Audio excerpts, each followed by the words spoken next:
ابھی تک اس کے کنٹین کرنے کے پیچھے جو وجوہات تھی وہ یہ تھی کہ تمام جو سماجی اجتماعات تھی وہ قدرے کم تھی، سکول بند تھے، مساجد میں ایس او پیز کے ساتھ ان کا خیال رکھتے ہوئے اوپن تھے۔ اموات بھی گلگت بلتستان میں یہ نہیں کہ نہیں ہوئی لیکن ہوئی ہیں، لیکن ان کی شرح اگر دوسرے علاقوں سے دوسرے جگہوں سے دیکھ لیں تو نسبتاً یہ کم ہیں۔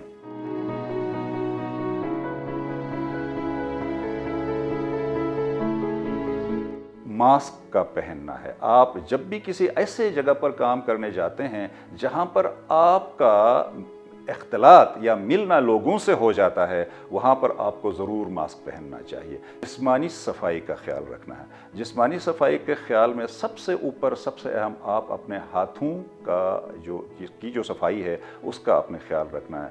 کوئی بھی کام کر لیں، کوئی بھی چیز ٹچ کر لیں، ٹھیک، اس کے کرنے سے پہلے آپ اپنے ہاتھ دھو لیں، اور کرنے کے بعد آپ جہاں کہیں آپ کو پانی ملتا ہے، گھر واپس آ جاتے ہیں، کہیں بھی آتے ہیں تو آپ کوئی بھی صابن آپ استعمال کر سکتے ہیں۔ اس کے لیے XYZ کوئی خاص صابن، کوئی بھی صابن سے آپ ہاتھ دھو سکتے ہیں، ہاتھ صاف کر سکتے ہیں۔ ہاتھ دھونے کے طریقے ہر جگہ پر کمیونٹیز میں لوگوں کو بتائے گئے ہیں، اس طریقے کے تحت آپ ہاتھ دھو لیں۔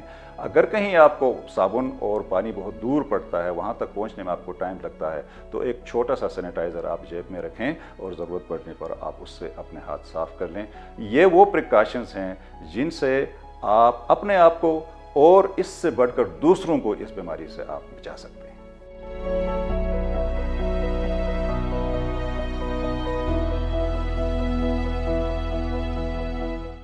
سرجیکل ماسک کیا ہے، یا اس کو میڈیکل ماسک ہے یہ کیا ہے، اور ریسپائریٹر کیا ہے، ان کے بارے میں تھوڑی سی بات آپ کو کروں تو آپ کو یہ چیز کلیئر ہو جائے۔ سرجیکل ماسک میں کئی لیئر ہوتے ہیں، 2 لیئر ہو سکتے ہیں، 3 لیئر ہو سکتے ہیں، ٹھیک ہے۔ لیئر کا مطلب یہ ہوتا ہے کہ چھوٹے سے چھوٹا پارٹیکل، چھوٹے سے چھوٹی جسامت والی کوئی چیز اس کے اندر سے کراس کر کے نکل نہ سکے۔ تو اس چیز کو مد نظر رکھ کر سائنٹیفکلی اس ماسک کو ڈیزائن کیا جاتا ہے تاکہ چھوٹے سے چھوٹے پارٹیکلز اس ماسک کے اوپر رہیں، یا اندر آپ کی طرف کراس نہ کریں یا آپ کے سانس سے باہر کراس نہ کریں۔ یہ اس ماسک کا مقصد ہے۔ عموماً اس ماسک کا مقصد انڈیویجول کو، جس نے پہنا ہے، اس کی بچت سے زیادہ ماسز کو، لوگوں کو بچانے کا اس کا مقصد ہے۔ آپ ماسک پہن لیتے ہیں، خدا نخواستہ آپ ایسمپٹمیٹک ہیں یا آپ کو سمٹم بھی لگے ہیں، تو آپ کا جو وائرس نکلتا ہے وہ آپ کے ماسک سے باہر نہ جائے، ادھر ہی کنٹین ہو، دوسرے لوگ آپ سے محفوظ رہ سکیں۔ ایک ہوتا ہے ریسپائریٹر۔ ریسپائریٹر کا نام N95 بھی ہے، KN95 بھی ہے، اور ایک ریسپائریٹر ہے۔ یہ بہت ہی ان جگہوں پہ استعمال ہوتا ہے جہاں پر ہاسپٹل میں ایروسول جنریٹنگ ایک پروسیجر ہوتا ہے، مثلا کوئی کام ایسے کرنے سے چھینٹے پڑنے کا خدشہ جہاں کہیں ہوتا ہے، وہاں پر ان ریسپائریٹر اور N95 یا KN95 ماسک استعمال ہوتے ہیں۔ گھروں میں یا اجتماعات میں، ایون گھر کا بنا ہوا ماسک، کسی بھی کپڑے کا گھر کا بنا ہوا ماسک آپ استعمال کر سکتے ہیں۔ اس کے 2 لیئر بنائیں، 2 کپڑے کے 2 لیئر لے کے آپ سٹچ کر لیں اور اس کو پہن لیں۔ وہ بھی آپ کو تقریباً 80% 85% آپ کو بھی بچائے گا اور دوسرے لوگوں کو بھی آپ کی اس بیماری سے بچا کے رکھے گا۔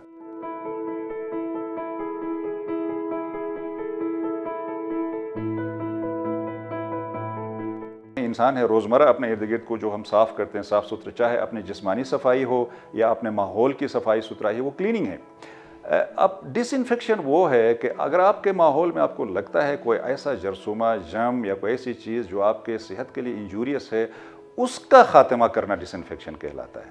آپ کلیننگ سمپل پانی سے بھی آپ کر سکتے ہیں۔ صابن کا پانی آپ ڈال دیتے ہیں فرش پر اور اس کو دھو لیتے ہیں تو وہ صاف ہو جاتا ہے۔ تھوڑی دیر پہلے ہم نے آپ سے بات کی تھی کہ 1% ہائپوکلورائٹ آپ استعمال کریں سرفیسز پہ۔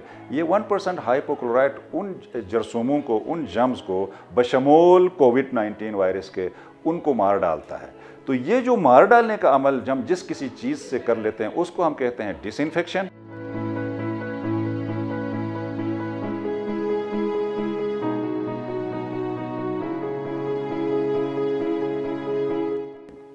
سب سے پہلے ہم نے بات کی کہ وہاں پر پوسیبلی ممکنہ حد تک آپ سوشل ڈسٹینسنگ رکھیں۔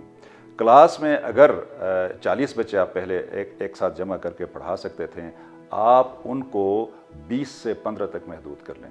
اس کے لیے آپ سکول میں شفٹس لگا سکتے ہیں۔ اس میں آپ سکول میں कुछ दिन एक ग्रुप को पढ़ा सकते हैं, दूसरे दिन दूसरे ग्रुप को पढ़ा सकते हैं। तो स्कूलों में आप सबसे पहले सोशल डिस्टेंसिंग डेज़ बदल दें, कुछ दिन कुछ ग्रुप्स को पढ़ा दें, दूसरे दिन कुछ दिनों में कुछ ग्रुप्स को पढ़ा, ताकि इस तरह से आप लोगों का जो एक बैक वक्त बहुत सारे स्टूडेंट्स का एक जगह जमा करने से ज़रा एहतराज़ करना चाहिए। उनके बैठने में स्पेस सिर्फ इसी तरह से पैदा हो सकता है। दूसरी चीज़ पर्सनल हाइजीन जो स्कूल में होता है, कि स्कूल के जहाँ जहाँ वाटर क्लोजेट्स हैं वहाँ पर साबुन का होना बहुत ज़रूरी है और वहाँ पर पानी का होना बहुत ज़रूरी है। और स्कूल के बच्चों में जाके आगाही पैदा करनी चाहिए। उसके लिए कोई कम्युनिटी हेल्थ वर्कर वहाँ जा सकता है, या कोई भी डॉक्टर वहाँ जाके अगर स्कूल वाले इनवाइट कर ले तो जाकर उनसे ये बात की जा सकती है कि बच्चे जब जब उनको टाइम मिले जाकर वॉशरूम में साबुन से अपने हाथ धो लें। और माँ बाप पर भी ये लाजिम है कि अपने बच्चों को जिस तरह हर रोज़ वो लंच दे देते हैं और उसको चेक करते हैं लेके गए या नहीं गया, इसी तरह एक सैनिटाइज़र उनके बस्ते में डाल के ये चेक करें कि बच्चे ने सैनिटाइज़र अपने साथ रखा या नहीं रखा है। अगर नहीं रखा है तो हर एक माँ बाप पर ये फ़र्ज़ है कि वो अपने बच्चे के बस्ते में एक सैनिटाइज़र डाल दे और उनको पाबंद कर लें कि जहाँ कहीं किसी चीज़ को उन्होंने टच किया, किसी चीज़ को हाथ लगाया है, उसके बाद फटाफट अगर पानी और साबुन नहीं है तो हाथ सैनिटाइज़र करें। तीसरी चीज़ पब्लिक प्लेसेस में जो अहम है वो पब्लिक टॉयलेट्स हैं। पब्लिक टॉयलेट्स में अब स्कूल 6 घंटे 8 घंटे पढ़ाते हैं, तो वहाँ पर बच्चे डेफिनेटली हाजत रफ़ा के लिए टॉयलेट्स में चले जाते हैं, और वहाँ पर कोई एक बच्चा नहीं जाता, बहुत सारे चले जाते हैं। तो वो एक पोटेंशियल रिस्की एरिया है। उसको क्या एसओपीज़ हम अडॉप्ट करें कि वहाँ से बच्चे मुतासिर न हों। उसके लिए सबसे पहले स्कूल वालों को चाहिए कि वहाँ पर एक स्वीपर हमेशा उस वॉशरूम के पास मौजूद हो, अटेंड करे उसको, और हर बच्चे के या हर दूसरे बच्चे के वहाँ जाने के बाद उसको साफ़ करे, फ़र्श को साफ़ करे। उसके साफ़ करने का स्टैंडर्डाइज तरीका ये है कि आप 1% हाइपोक्लोराइड, जिसको आप आम ज़बान में ब्लीच कहते हैं, वो बाज़ार में आपको 3.5% भी मिलता है, 5% भी मिलता है, कंसनट्रेटेड मिलता है। उसको 1% बनाने का बड़ा आसान सा तरीका है। अगर वो 3.5% है तो एक हिस्सा आप ब्लीच का ले लें और 2.5% उसमें, 2.5 हिस्सा उसमें पानी जमा वो करेंगे, डाल देंगे, तो फिर ये बनेगा 1%। अगर वो 5% है तो आप 4 हिस्से जो है पानी के ले लें और एक हिस्सा इस ब्लीच का ले लेंगे, तो ये होगा 1%।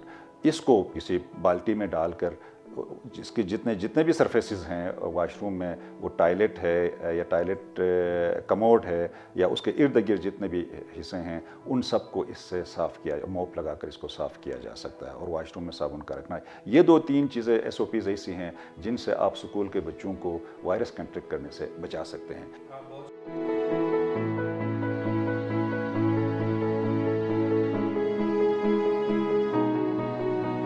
हम डाइट या खुराक क्या ले लें कि हमारा जिस्म इस तरह के वबाओं का मुकाबला कर सके। तो इस तरह के सूरत हाल में हमें बैलेंस डाइट, मुतवाज़न ग़ज़ा की ज़रूरत होती है। मुतवाज़न ग़ज़ा हम किसे कहेंगे? मुतवाज़न ग़ज़ा उसे कहते हैं जिसमें खुराक को हम 2 हिस्सों में तकसीम कर लेते हैं। एक हिस्सा होता है जिसके मैक्रोन्यूट्रिएंट्स में आपके प्रोटीन, आपके फैट्स और शक्कर, ये जो बड़े बड़े हमें नज़र आते होते हैं। रोटी खा लेते हैं, उसमें शक्कर की मिक़दार हमें मिलती है, गोश्त खाते हैं हमें प्रोटीन मिलता है, और घी तेल से हमें फ़ैट वाली चीज़ें मिलती हैं। इनका एक बराबर मिक़दार होना चाहिए। साइंस जो फूड एक्सपर्ट्स जो है उनको पता होता है कि ये किस तरह बनाया जाता है, लेकिन बदकिस्मती से हमारे मुल्क में ये जो एस्पेक्ट ऑफ मेडिकल फील्ड है उसकी काफ़ी कमी है। लोगों को ये नहीं पता, ये अवेयर नहीं है कि कितना फ़ैट हम डेली कंज्यूम करें, कितना प्रोटीन खाएं या कितना शुगर की मिक़दार हम ले लें। एक तो ये बैलेंस डाइट है। दूसरा, आप वेजिटेबल एंड फ्रूट्स को कभी ना छोड़ें। वेजिटेबल एंड फ्रूट्स बहुत ज़रूरी हैं। इस बीमारी में मुनासिब मिक़दार में गोश्त का खाना बहुत ज़रूरी है। दूध का गिलास रोज़ाना ले लें, बहुत बेहतर है। अंडे का इस्तेमाल कर लें, और ग्रीन वेजिटेबल्स और फ्रूट का इस्तेमाल कर लें। ग्रीन वेजिटेबल्स आप जितना भी इस्तेमाल कर लेंगे, इससे आपकी इम्यूनिटी भी बेहतर हो जाएगी, आपके एंजाइम्स बेहतर हो जाएंगे, क़ुव्वत मुदाफ़अत बढ़ जाएगी, और आप इस वायरस से नबरदाज़मा होने के लिए मुस्तैद और तैयार रहेंगे।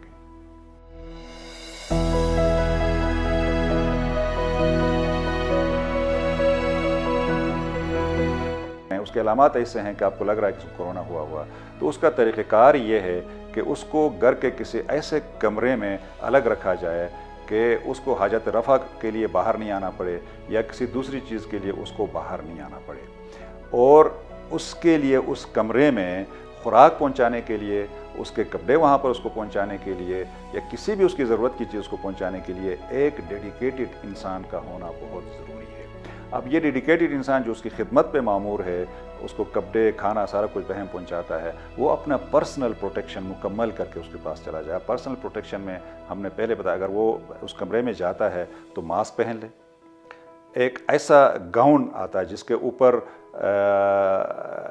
पानी अंदर वो जज़ब नहीं करता है, ठीक है, इम्परमेबल गाउन, अगर वो उसको मिलता तो बहुत ही अच्छा है कि वो उसके पूरे आस्तीन पूरे होते हैं और पूरे जिस्म को ढांप लेता है, वो पहन ले और मास्क पहन के, और फिर आँखों को अगर वो गागल्स उसके पास हैं, नहीं तो उसकी भी ज़रूरत नहीं है, मास्क पहन ले, एक गाउन पहन ले, ग्लव्स पहन ले, ठीक है, और फिर उसको अटेंड कर लें, और उस मरीज़ की जो भी इस्तेमाल की चीज़ें हैं उनको अलग रखें, उनका धोना अलग करें, उनका सुखाना अलग करें, उसके खाने के बर्तन अलग करें। तो बच्चों का जो सिस्टम है या इस वायरस को सहने का जो जिस्म का इस्तेदाद है वो बड़ों की निस्बत ज़्यादा बेहतर है। नौजवान तबका भी इस बीमारी से बड़ी आसानी से निकल सकता है अगरचे उनके जिस्म में कोई और बीमारी ना हो, वो खून की किसी बीमारी में मुब्तला ना हो, वो दिल की किसी बीमारी में मुब्तला ना हो, वो जिगर की किसी बीमारी में नहीं है, गुर्दे के किसी बीमारी में अगर वो, या कोई ऐसी अदविया वो नहीं लेते हैं जिनसे आपकी क़ुव्वत मुदाफ़ियत कम होती है, तो वो भी इसमें से आराम से निकल आते हैं। अलबत्ता ज़्यादा केयर करने की ज़रूरत होती है उनको जो उम्र रसीदा हैं। उम्र रसीदा तकरीबन 65, 70, 80 साल से ऊपर के जो होते हैं उनके ऊपर ये ज़्यादा असर, तो इनको ज़्यादा केयर देने की ज़रूरत होती है।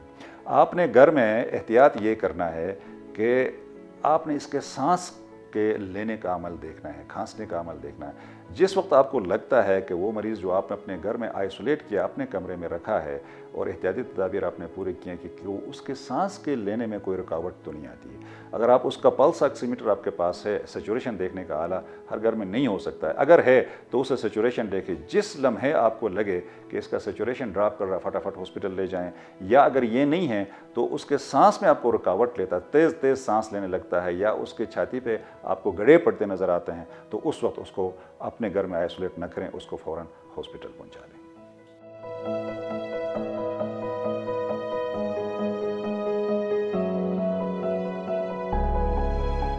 देखें, आइडियली तो ये है कि अगर कंफर्म केसेस हैं कोरोना वायरस के और वो ज़िम्मेदार हैं घर के खाना बनाने के लिए, दूसरे बच्चों को रियर करने के, तो थोड़ा सा अगर उसके पास दूसरी फैसिलिटी अवेलेबल है, दूसरे घर के अफराद मदद के लिए हैं, तो उसको रेफरेन करना चाहिए, उसको तो आइसोलेट होना चाहिए जब तक कि जो 15 दिन आप उसको आइसोलेट करेंगे और सिम्टम फ्री हो तो अपने काम दोबारा कर सकती हैं।